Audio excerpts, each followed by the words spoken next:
Welcome to Kenton's videos. Enjoy the video. In this video, I will explain how to make zebra bread. First, let's prepare our dough.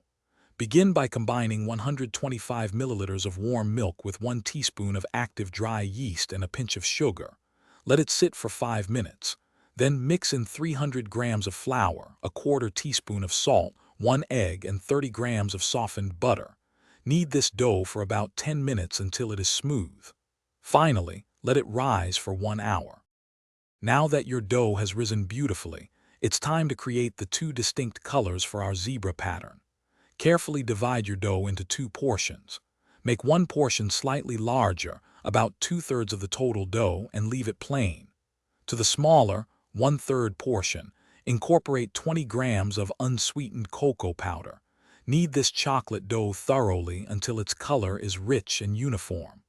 This step is crucial for a striking contrast. With our 2 dough colors ready, let's create that iconic zebra pattern.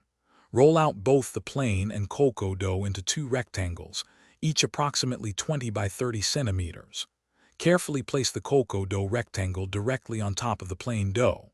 Now, starting from one of the longer sides, tightly roll the stacked dough into a log. Once rolled, cut the log into 8 to 10 equal pieces. Arrange these pieces artfully in a greased loaf pan. Almost there. After arranging your dough in the loaf pan, let it rest and rise for another 30 minutes.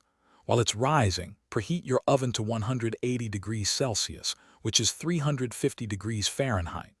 Bake your zebra bread for approximately 30 to 35 minutes, or until it achieves a lovely golden brown crust. Once baked, allow it to cool completely on a wire rack before slicing. Enjoy your stunning, homemade zebra bread. Thanks for watching. Consider subscribing if we helped you.